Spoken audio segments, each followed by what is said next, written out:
Hey everybody, it is on screen, off screen, back with another episode.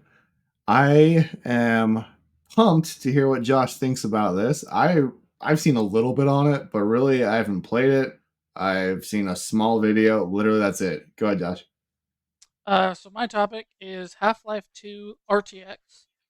Um, Mhm. they are using the NVIDIA Remixes technology. For anybody who's played or knows of Portal RTX, it's a very similar process to kind of revive these old games. The technology is super cool. I I think it's absolutely amazing. It's astounding. I love that people are forming their own little developer groups to revive these old games because so many old games are so great, but are like Oblivion, which are just like unplayable mechanics wise, and it's hard to bring in new people because it looks old. So Yeah. reviving these old games and bringing in new people to get to know these things, very cool. I am one of them. I didn't play the Half-Life games as a kid, Oh, cool. so this is my first time experiencing the Half-Life-ness. Um, Other than Half-Life Alyx, I have played that. Uh, Half-Life 2 RTX. It's free. Anybody who wants to play it, it's free on Steam. Um,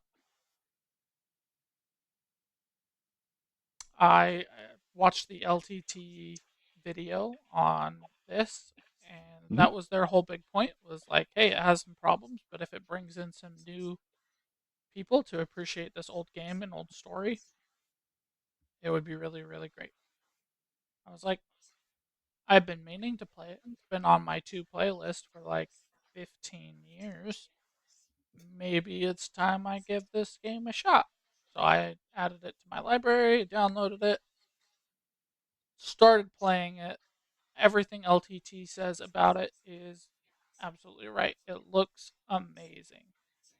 Uh, they added the ray tracing to the game, which makes everything way more dynamic lighting wise.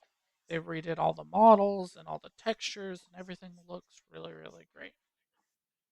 However, it's not good enough yet. So I played for, let me pull up my playtime, I think it's about 2 hours.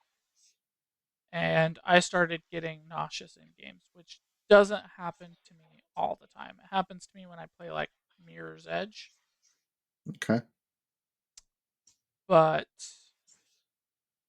most of the time I'm pretty good with games. Like, we're going to talk about a game in our next episode, and I played that for an obscene amount of time in a very short period of time. Um, I played it for 45 minutes. I didn't even make it to an hour. I'm 46 minutes into the game, and it started You were to get already. real nauseous. Why do you think that was? Like, what was causing it? I don't know. Like, I cannot pinpoint what exactly it is. So like in VR, if I'm stationary or have teleport, I'm fine. But if I have to move, it makes me feel motion sick. Yeah. I can play other fast-paced games, but Mirror's Edge makes me sick 100% of the time.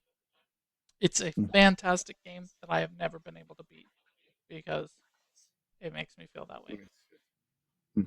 Um, I don't know if it's frame stuttering, which does happen occasionally. I don't know if what it is about the game, about the maybe the motion settings. I wish you had more control over the settings, like being able to turn off motion blur. Maybe that would help. I don't know. My computer runs it just fine. Um, yeah, overall, I still think it's a very cool project. Um, I'm gonna try playing it again. Maybe it was just that one time. Maybe I was dehydrated or um, empty stomach. I'm not sure. I want to keep trying it. I want to keep playing it. Because so far, Half-Life 2 is really interesting. You start off the game with that gravity gun, cutting those things in half with the saw blades is such a cool sequence. So far, I've loved the puzzles. I just got to the part where you get the shotgun. Cool. So very early on in this game, very interested. Love the Half Life world. I loved Half Life Alex. I love the Portal games. Valve tends to do just a phenomenal job when it makes games. Um, Excited to see what this whole ending of Half Life 2 is that people are upset about Half Life 3 for. Um, Hopefully, I can get there. Hopefully. I think it's pretty cool. Like the technology is pretty cool. Is this the whole game or Hmm. is it just part of the game? Whole game. Whole game. Very cool. Very cool. There's a lot of other games that I hope that they do this with because it would just be awesome. There's a lot of old games that people just haven't played. A lot of options for growth. Yeah, everybody go into your Steam library, add it to your account. Even if you don't play it, having that little, like, it's like liking a YouTube video. It's Yeah. just going to incentivize them to do more. Maybe they'll make the game you want. What game do you want them to do this to? KOTOR. Let's be honest. Okay. KOTOR. Republic Commando. Uh, Jedi Outcast. Is there any game that you would do this to? Like, would you be interested in actually doing this? No. No. Okay. It's way too much work. I don't know how much work actually goes into it. I'm sure it's a ton. You basically have to remodel all of your things and then add some new textures, and then the NVIDIA remixes technology, takes all of the old data and implements it into new data, and then you have to redo it again and then run it again, and it's a big process. It's a Okay. lot faster than, say, rebuilding the game from the ground up, right? You can work with a development team of like 10 people, 20 people. I'm not sure how many did Half Life Alex 2 remix, or Half Life 2 RTX. But it's a much smaller team, and they did it in like a year and a half, 2 years, That's right? way shorter. Yeah. But like, are there games I wish people would do this to? Absolutely. All of the Elder Scrolls games before Skyrim, do this to it, please. Yeah. Give it this level of treatment. That would be super cool. It'd be cool to do it with the first two Baldur's Gate games. I mean, like, Left 4 Dead doesn't look horrible, but it's an old game now. It'd be sweet to do this too. Yeah. I think Left 4 Dead would be a prime candidate for this kind of a thing. Um, Yeah, Add in a little bit of modern features, and boom, you've got a top game for people to play online again. Um, there's tons and tons and tons of old games, that would tons be of awesome. games that need to be remade and brought back from the dead. Halo, the original Halo games. They already did a redoing of it. It's fine. Yeah, it's this would look better than those. Slightly.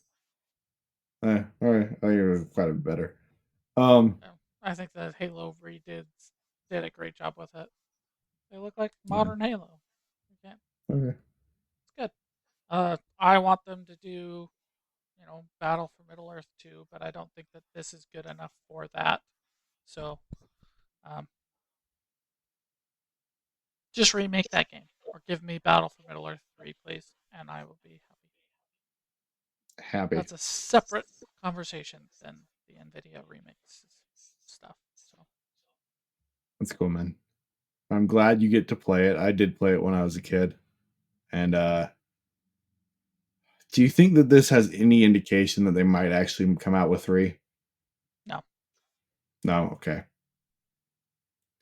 I kind of don't either, but it's not Valve I who would did it. love it What would this have to do with Valve? because if it's popular enough. I like it sparks interest into Half Life again, Half Life 2 again, and then people want three again. So maybe you actually put in the effort to make three. But at this point, no matter how good three is, everyone will hate it. So maybe it's just not worth doing. I don't know. Okay, so here's my two questions. Yeah. Why didn't Half Life Alex do that?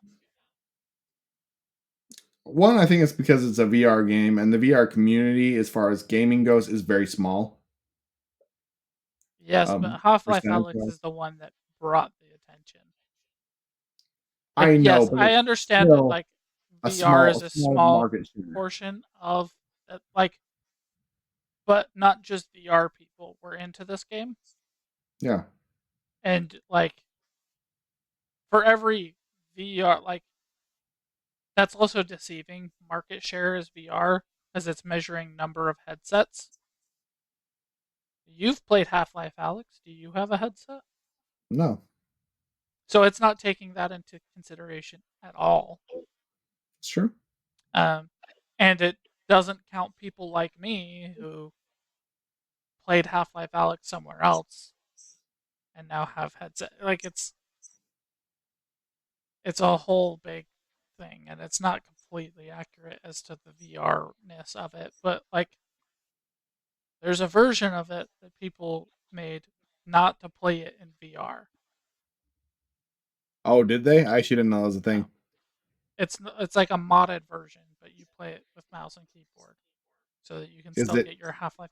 Like, this game was so big and drew so much attention that it increased the market share. I'm just guessing on numbers. People don't get too mad at me, but I'm guessing it took it from like 3% of people had VR headsets to like 15% of people had VR headsets because of this one game. It was a huge game. As far as VR games, it is by far the biggest one. By far, Yeah. like not even close. Yeah. Um, wow. Of the gaming community, VR head chip ownership is 1.3%. Okay. So it took it from like 0.3% to 1.3. Like, that's Yeah, still a ton of people. And like, define gaming community. Like, how many people are we talking about? Are we talking about people who just play Candy Crush on their phones too? Like, that's true. That's true. Like, right? what are we talking What are we about? actually measuring? We need to have that conversation. But all that the same. My question to you is still the same. Why didn't Half Life Alex spark enough interest that Half Life 2 RTX would? I don't know. I did hear more talks of like, is Half Life 3 ever coming out when Half Life Alex came out? I don't know. I don't know. I don't see Um, this creating more attention than Half Life Alex. In fact, I see it creating less attention because this is gonna be for people who have already played Half Life 2 and just want to see the new version of it. And I don't think it's gonna be very effective at bringing more people into the Half Life world than Half Life Alex was. fair enough. I can agree with that. My second question to you is, since Valve has confirmed that there is a Half Life 3 in the works, They did? yeah, like 6 months ago, they were like, yeah, Half Life 3 is being worked on. Oh, cool. That doesn't mean they're ever going to come out with it. And that might What's mean been worked on? very vague terms like they have an idea that it's Half Life Alex or Half Life 3. Like, what does Half Life 2 RTX gonna do for that? Like, I still don't see how Half Life 2. Like, if Valve had done this and Valve came out with a new version of Half Life 2 for modern gamers, I would be way more inclined to be like, yeah, they're working on Half Life 3. I think that there will be some people who play Half Life 2 because of better graphics. There are just some people who do that kind of thing that wouldn't have done it otherwise, like you. And for those people, it's going to make Half Life 3 more exciting. And if Half Life 3 does actually get like officially announced, this is coming out in 2027, 2028, 2029, whatever, that a lot of people will play Half Life 2, the new version, and that will increase the excitement for the entire project and increase sales overall. Yeah, you're right. That Because, would like, happen if there was a release date. There's if not a there was release an date. RTX version of Baldur's Gate 1 and 2, I think it would have that would have also happened towards Baldur's Gate 3 You don't think so? No, I think Half Life is the exception, not the rule. Okay. Because who was talking about Baldur's Gate 3 before Baldur's Gate 3? No, nobody. Who's talking about Half Life Alex today? Us. Us and so many other people in the world who are like, Half Life 3 is the biggest missed sequel thing, right? Like, we In the need world. a, like, I hear that come up more than any other game. And the second most is Portal 3. Yep. So, like, Valve clearly knows how to make And a game. So they should the just third freaking most make is some games. probably Left 4 Dead 3. Yeah. So, yeah, that's where I'm at with this. It's just, it's cool. I love the technology. I love that they're doing it. I hope that they keep recreating old games. My hope for them to inspire to make new games is not very high, but I hope it inspires them to keep remaking old ones. There's so many old games that just don't look good or have terrible mechanics. I hope they do it too, man. With that, I'll go to my topic. Ever After. Have you ever watched this movie? Yeah, Okay. Do you like it? Because actually, one I would have recommended to you if you hadn't seen it. it's good. Okay. It's one of the better Cinderella adaptations. I think I liked it a lot. I hadn't seen it before this week, and I think that Drew Barrymore does a really good job in the movie. Um, I've never, I've always liked Drew Barrymore, but I've always just seen like I like her. That's about it. Never thought she was a great actress or anything. I think she does a really good job in the show and deserves the credit that she gets. When most of the time, I think she's just an actress that happens to be likable, and that's about it. Um, I think the surroundings are really good. I feel like the movie it's not Princess Bride. Princess Bride is a more of a comedy, but I can tell the person who directed this movie, they liked Princess Bride and they took some inspiration from the way things were shot and the feeling of Princess Bride to me.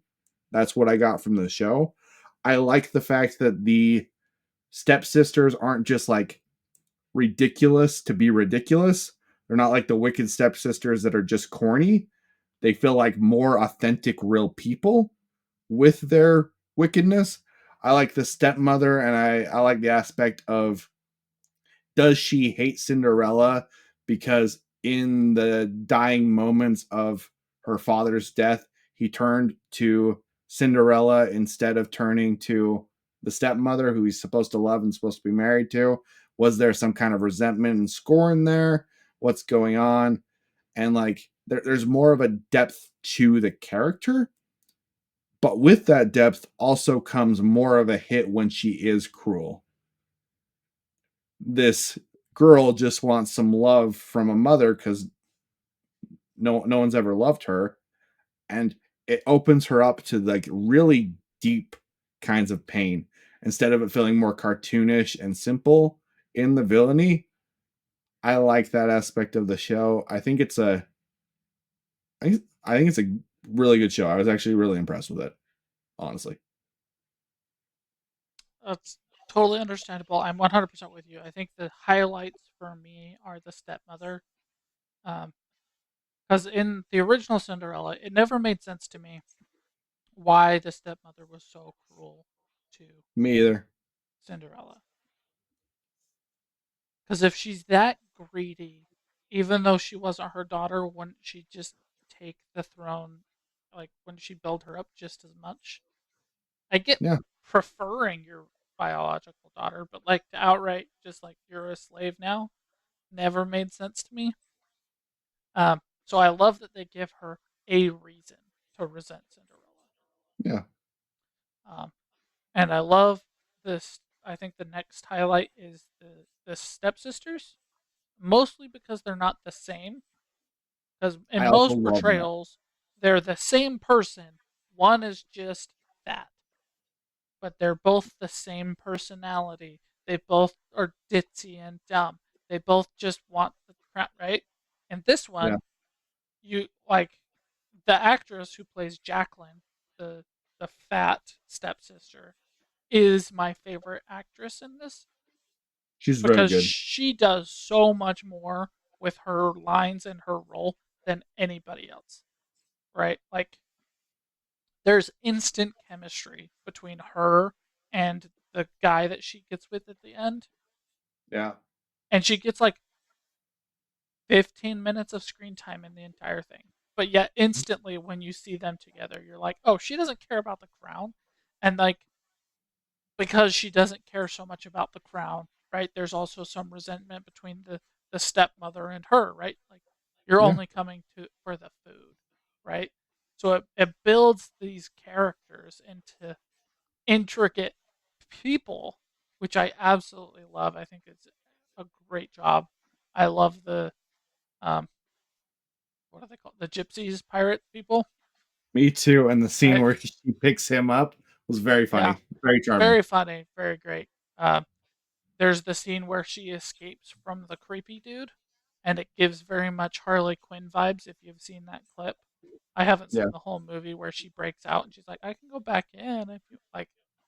Very much same vibes. Like I just got out of here myself. I didn't like that she actually got out of there by herself. That was very much girl boss to me, and I was like, okay, me too. literally, what can't you do if, because your dad taught you sword fighting when you were like 8, so now you can take on this guy. I got anyway. Um, highs and lows to the thing. Ever After is definitely above average, top tier Cinderella story. Is it my favorite Cinderella thing? No, but it's good. I like it. It might be my second favorite, actually.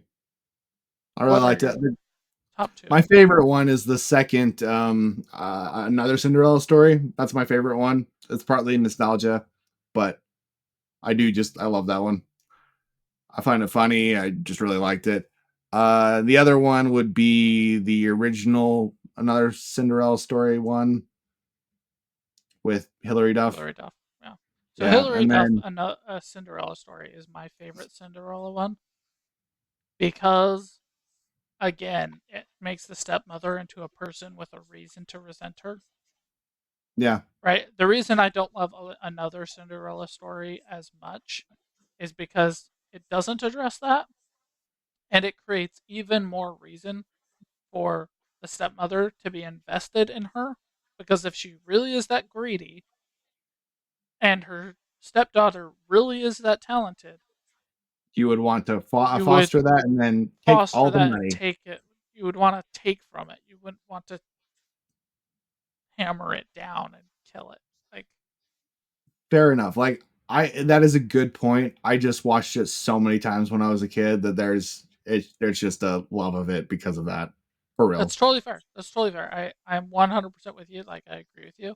Um, and I still love it. It is still top tier. It's just I'm saying I would rank Ever After slightly above this one, that one. Yeah. Um, Actually, I really like Ella Enchanted a lot. That would that was my be second favorite. that one might even be my favorite. I really like Ella Enchanted. Ellen Enchanted is awesome. Ellen Enchanted is great because it does both the serious um, Cinderella story while making fun of the Cinderella story. Yeah, It's and it great, does it very well. And Anne Hathaway does a very good job in it. Like she's and you great. get Queen. Well, I don't wouldn't go that far. There is the part where she's dancing. That's true. That's true. Uh, I'm not one to talk when it comes to dancing because I for sure can't. But I can look at that and say that is not dancing. Not good. That's very true, man.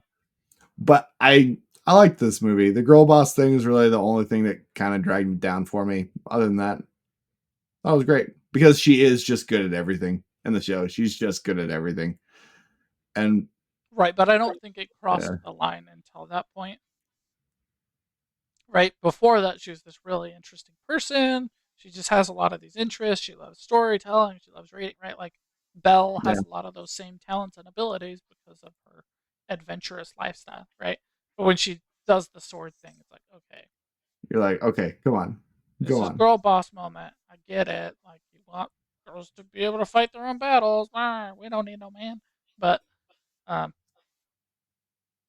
It's a that was the guy. only It's okay part. to have a guy who probably trains most days with a sword to do the sword fighting. That's okay. It's Yeah. gonna be all right. Uh, my other down thing for it is the prince. Oh, really? Yeah. Okay. I don't have a I problem with the prince. he's he just doesn't make sense as a character. Often he kind of just does what needs to do to fit the plot rather than being an interesting dynamic character person like you've done with all the rest of these people. He didn't get the same treatment. I agree in one point in the movie, and it's my other kind of issue with it is the part where the wing gets ripped off and you find out who she is, and he freaks out. And I'm like, I don't think he'd freak out. He'd just be like, he'd talk to her. He seems like a reasonable person, except for that one moment where he needs to not be reasonable, and then he's not. And yeah, that's the one other area that I'm kind of like, yeah, But yeah, especially because she was just like, I need to talk to you. And we yep, need to talk before we do this. And he was rushing them. And then this happens. And he's like, you lied to me? And then Leonardo da Vinci's like, dude, she was about to tell you. And he's like, or was she going to lie to me again? You're like, okay, no, obviously he was gonna tell you, grow and up, dude. you're somebody who doesn't really care about the whole having to be another royal for me to marry you or be with you. Like you don't care about the commoner thing, but all of a sudden you super care about the commoner thing. That doesn't make sense with your character. You wouldn't care. Yeah. You just be like, oh, you're a commoner? Whatever. I like you. Cool. Yeah, that doesn't Don't care. take away from the experiences we've been having. The fact that Yep. we had the gypsies thing, the fact that you carried me, the fact, like Yeah. that one. We had this night as gypsies where neither of us were really acting as royals. We were in even normal clothes. Like, who cares? Yeah. So pros and cons. Pros and cons for sure. It's a great Yep. movie. It's for sure top tier um, early 2000s Cinderella stuff. It's great. I love it. What do you rate it on a scale of 1 to 10? I was gonna get high sevens, 7.8, somewhere right in there. I like it a Okay. lot. I thought it was a really good movie. I think it's a It's one solid 8. I would watch again by myself. Like that's how much I liked it. Yeah. It's absolutely great. It's one Which of like I don't have the emotional connection to another Cinderella story, not the first one, Cinderella a story, Cinderella story. a Cinderella story. I don't have the emotional connection to that one. So honestly, that one's one I probably wouldn't watch by myself. I'll watch it because Sid loves it. Another Cinderella story, Ella Enchanted, and this one I would watch by myself again, I personally. would watch any of those by myself, honestly. Really, I would watch them. I don't have any problem watching cheesy romance stuff. And like again, I can't stress this enough. They make I'm talking about a Cinderella story, right? Like they Yeah, make the stepmother more interesting. They make the sisters be different, they do all and the good things. they do all the good things. And at the end, she even says like, maybe we won't live happily ever after, and that's okay because this is just chapter 1 of my life, right? Yeah, Which is great. that is Like great. she acknowledges that this was just high school, which was also something I love about a Cinderella story. That is a cool thing because they never do that in any of those shows ever.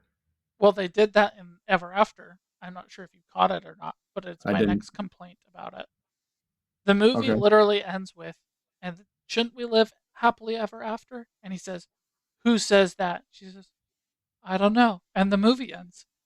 I'm like, so Oh, you're telling me that you're gonna have a terrible marriage? I What are thought that you was supposed to be insinuating from this? like a parody thing on the whole happily ever after fairy tale thing. I thought it was actually kind of clever. It's a clever parody. The problem is if you take it like the whole movie hasn't been a parody.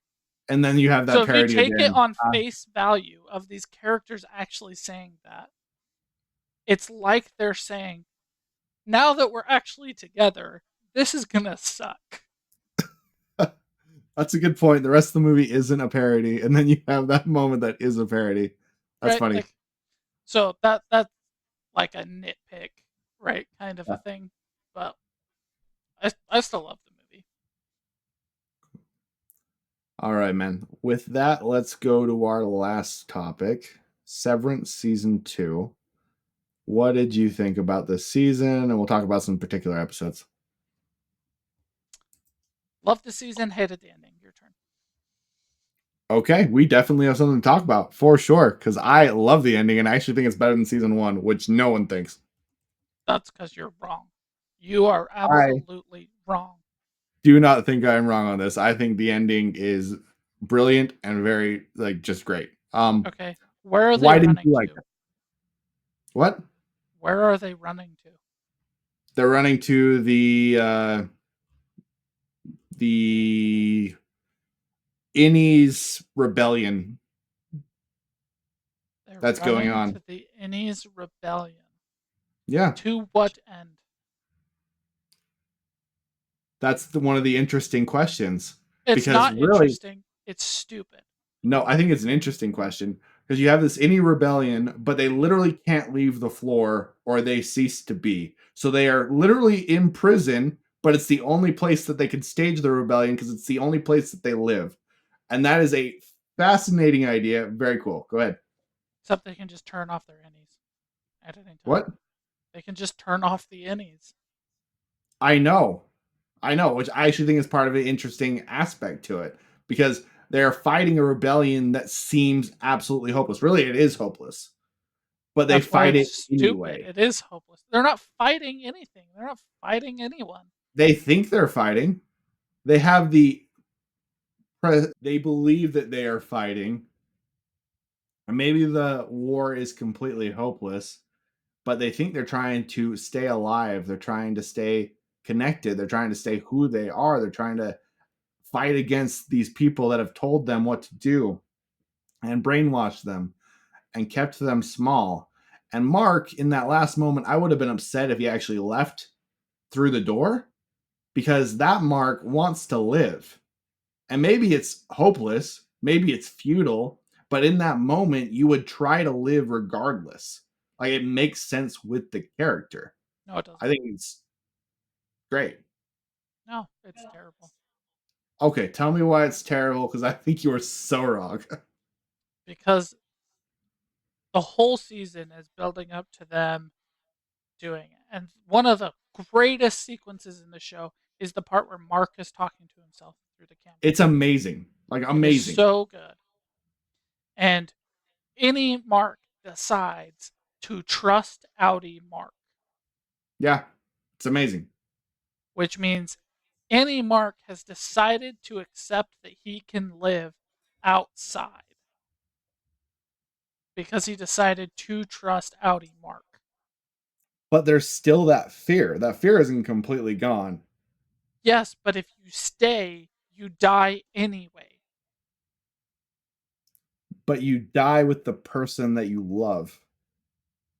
And even if you get that last, even if it's only on for 5 minutes, 5 minutes later, they just shut him off and they basically die. They get 5 more minutes with the person that they love. And it's the person they love, the Innie Mark, not the person that the Audi Mark loves. I understand that. When Helly showed up in the hallway, Yeah. here's what I would have written.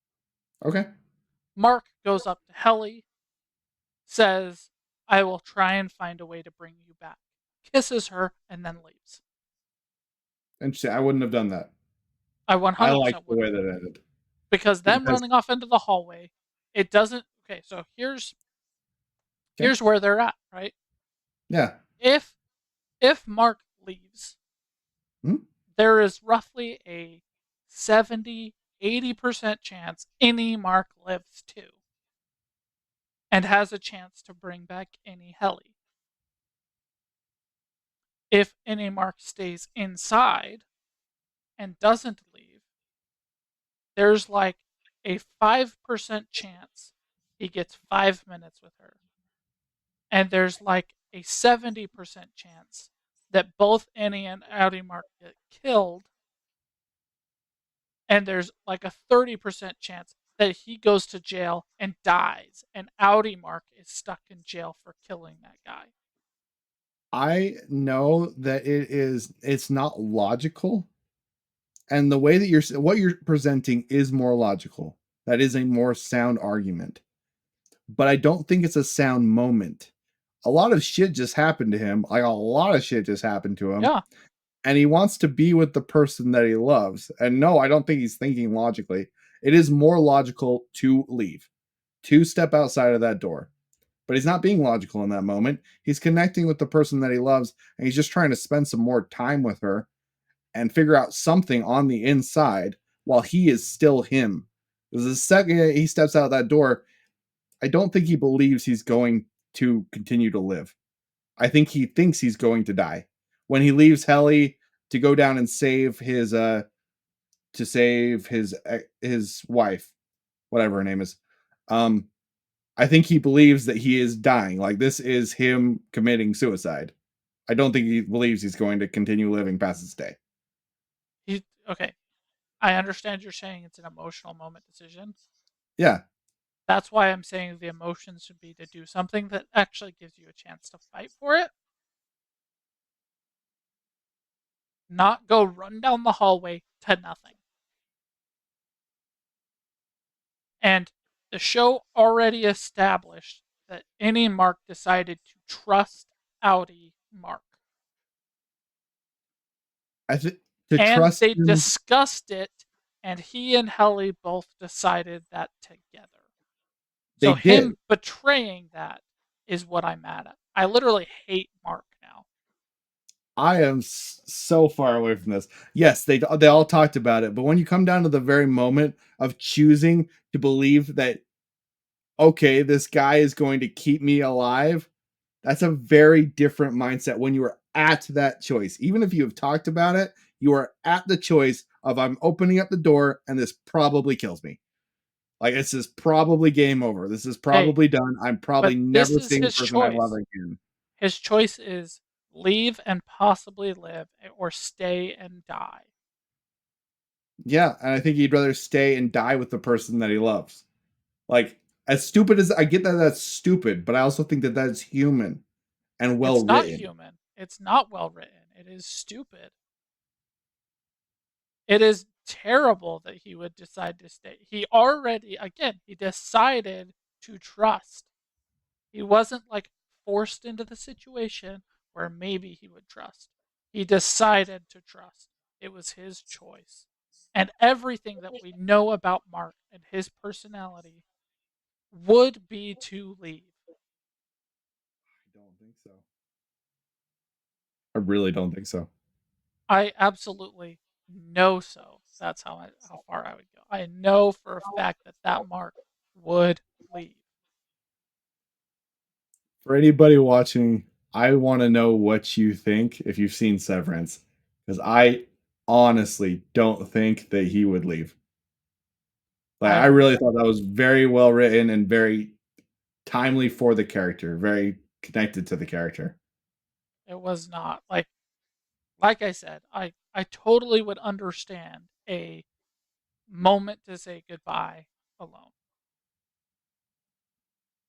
I totally would understand that. I understand him trying to send a message that he will fight from the outside or come back for inner Helly. But running down the hallway to where nothingness, What I was wondering is if they're running down the hallway to a first season where they figure out how to keep their innies alive on the outside. Are they running towards that same place so they can take control of it and control whether the innies or the outies get switched? I don't know if that's the case, but I think that's a possibility. that wouldn't be the only place for it to be controlled for Yeah, part but in one. their minds, that's a plan that makes some kind of sense. There's some kind of logic to that. I literally hate Mark now. Like, I get that you're saying that makes some logic, but that would be the only place that they would be running to make any kind of sense.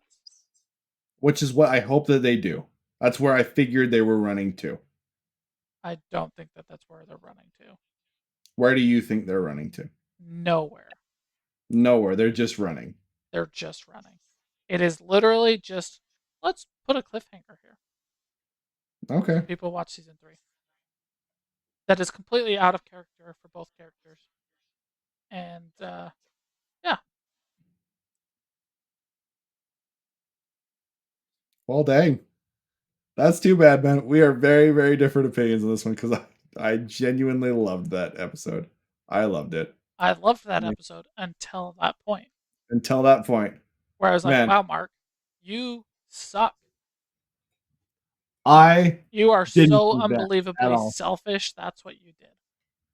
After Yeah, all of he that, is. after deciding to trust, after all of the things that everybody went through for you, and you deciding to believe them and deciding to trust them, just said, nope, I'm going to take 5 minutes with Inner Helly. Yeah, and I believe it No, 100%. I absolutely did 100%. not. Such terrible. It's so And stupid. then you have the rest of the episode. You have the idea that they're figuring out multiple personalities, which I didn't think they'd be able to pull off the numbers, but that's a cool idea. I liked that idea. I caught Um, that from episode 1. oh, you did? Yeah. That's what they were doing. I didn't. I didn't That call was a that cool idea. it was specifically on the wife, but I was like, I wonder if the numbers are how people are being severed in software wise. That was my very That was first it. prediction. Cool. That's cool. I didn't think that. I thought that was a cool idea. I wonder if they're trying to. I'm wondering if they're trying to recreate here. It seems like the Cold Harbor version of that is just very open to being whatever they want it to be, so they can rewrite here onto that personality, Yep. which is really cool. That's a cool idea. I like that aspect. Did you like the episode where what the white haired lady, the older lady, goes back home? Did you like that episode? It was okay. I thought it was slow, but I liked the aspect of being in a cult. I thought they did that very, very well. But it was just kind of a slow episode. I think it's a very clever episode on its own. Yeah, I'm just struggling to follow her motivations as a me character too. overall. Like, why did you break out of the cult? Why was it just because they didn't go with what you wanted and you threw a tantrum? Like, what's going on? That's the way it seems because they offered her what she wanted and then she said no. So it Yeah, seems like she's throwing a tantrum. That's what it seems like. and hopefully it's more than just that. And then, Also, who is she entirely? Because we were first told that the doctor lady that was trying to bring the two marks together invented it, but now apparently she invented it. yeah, and So she's the genius behind a lot of this stuff. I'm not really sure what her character is, what her motivations would be. It really seems like right now she's throwing a tantrum. Each of her individual episodes are great, Yes, right? But when you look at it, her character as a whole, it starts to not make a lot of sense, which isn't great, but but could be filled out later. I hope. hopefully. I hope so. I like that they're delving deeper into this idea of Severance in episode 6, right before the episode with the wife. I was like, it'd be really cool if they had multiple layers of floors where you were one personality on one floor and one personality on a different floor. And then they basically did that with the wife. And I was like, yes, let's go. I love the episode where you're introduced to what she's going through and she's trying to escape and then she ends up being the alternate version of herself and just heading back down. Very cool. The idea of absolute hell. I liked how they dealt with the sheep people. And you have this person that's taking care of the sheep every single day. Like that's their whole entire existence is taking care of the sheep. They don't know anything else. and then you have them kill their whole entire existence. And how does a person deal with that psychologically? I loved that aspect of it. They did Me a too. good job of delving deeper into the question of what you can do with severance and what that actually means, Yeah, which I I agree. appreciate from this season. I just I've talked about my problems with season one, and I didn't have the problem that you obviously had with the ending. So for me, besides the episode with the white haired lady being a little slow, I thought season two was great. Like great. Agreed. Yeah. Fantastic, man. Fantastic. What would you? I know the last seconds kind of ruined it for you. What do you rate season two? 8 out of 10. Okay, still really high. Yeah. Season 2 is really great. The show is still really great. I'm still very interested in what happens in season 3. Okay. I just personally feel that like the ending with Mark running away with Helly betrays his character, betrays what he this whole season has been kind of about for him personally. And like again, what are they running to? Like there's a lot of parts in season 2 where I go, okay, this is ridiculous. So take that episode. Was it the last episode or second to last episode where Mark is with white-haired chick? Yeah.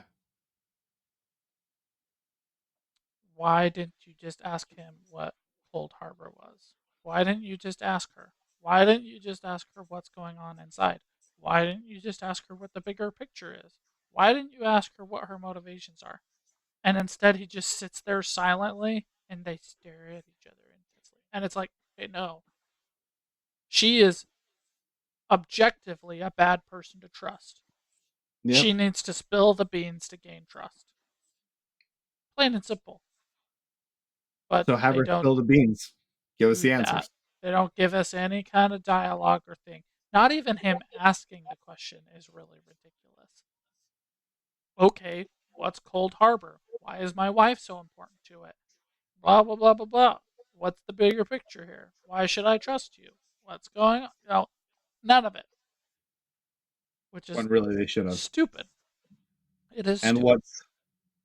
what is this place that they're even going to? Because they don't even really give the answer for that. Why is there uh, a severed floor kind of an aspect to this place?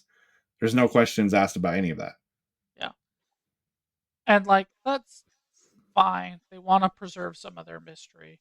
Whatever. That's why the writers decided to do that. I can live with it. But Mark, literally, any Mark went from a character I was rooting for, and in the end, I was like, please choose to save the wife. Please do it. Fight back in that way, right? Choose the bigger picture. Choose to trust, right? We as an audience know the answer. So let's please do it. You can do it. I believe in you. And then him choosing to run literally makes me hate him now. That is too bad. I My was only literally like, I hate you, Mark. I literally hate you You now. hate him. Wow. Yeah. My only issue with the last episode is where he first runs into his wife after he saved her, and his wife's personality like takes over again. And then they sit there. And I get that they haven't seen each other for a long time. It's a very emotional moment. But the entire time I was like, you're doing the stupid TV thing where something bad is happening and you don't move because you need to get out of there because people are coming after you, dumbasses. Leave. I it's just a little pet peeve. I don't like that. But other than that, I was totally fine with it. didn't have an issue. 100% was fine with it. Oh, it felt too long. I was like, come on, let's go. You need to go. They don't need to go. Yeah, they do. Why? Because people are coming after him. To do what? Hold him prisoner. Keep him there. How? They kept her there on the entire premise that it's been years and Mark has moved on. She now knows that they lied to her.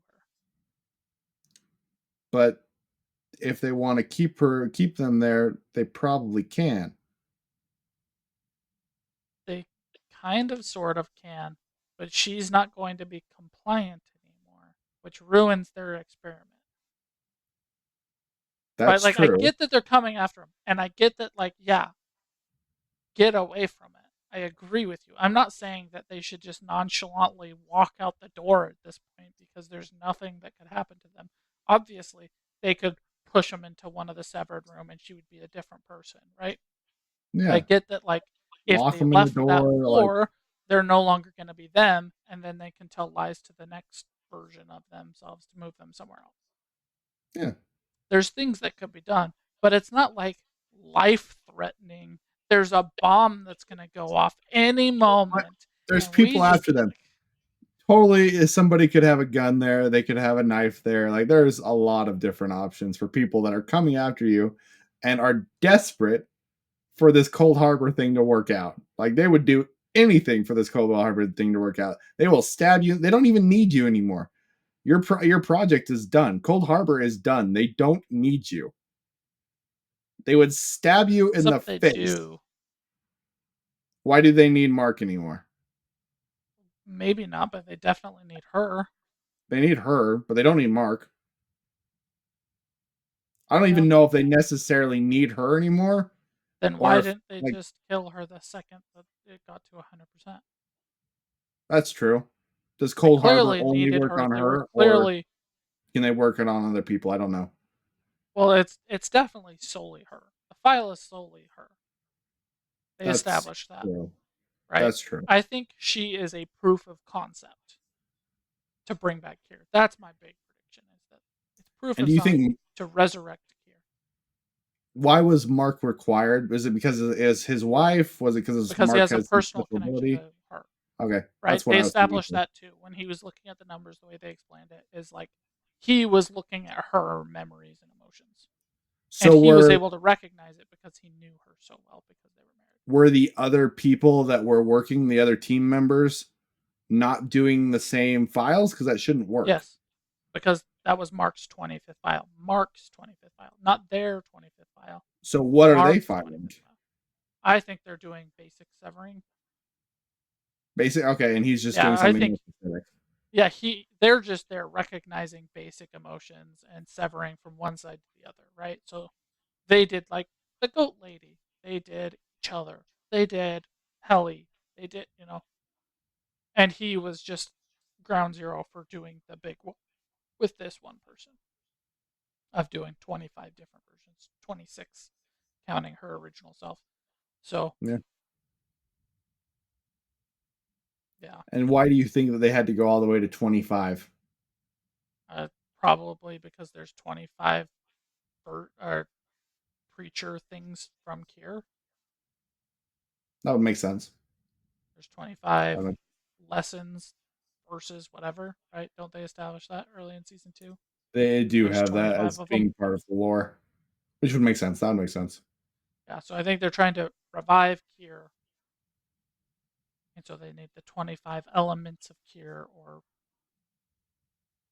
words of preaching for Kier, whatever it is. And where do you think they're going to do anything with Helly with that? Because her father talks about he doesn't love his daughter, and he always sees Kier in the innie version of Helly, but not the Audi. And I was curious what they're going to do with that aspect. I'm super curious too. It's going to be super interesting. I'm super invested into season three. Okay. My point solely with the ending of season two is I don't think it's character accurate, for one, but that one 5 minute part does not ruin everything. And Okay. it changes Okay. my perspective in somebody who rooted for any Mark to somebody who is now literally my perspective right now. Kill any Mark. I don't care. Stop doing the recombining. Murder him. Murder him. I don't care. He is a two faced, little stupid little, and I don't. I don't care for that kind of lack of integrity. It just bugged you. Yeah, What did you think about the Dylan stuff with his wife and his wife coming clean and all of that? kind of interesting, kind of weird. Uh, the whole part where the Audi says like, "I'm glad that you exist because maybe that part of me." I would have believed that until after the cheating thing, and with the cheating thing being so fresh, he would 100% be like, "Yeah, die." Yeah, that's what I thought too. That's what I thought too. I was surprised that they had the wife tell him what I thought they were going to do, which would have been, in my opinion, interesting, is had any Dylan actually commit suicide. That's really where I thought they were going. I thought they were Um, going there too. and then the wife has to deal with losing two people. And what does that do for your psyche? Because it's not your fault, but you contributed to the pain.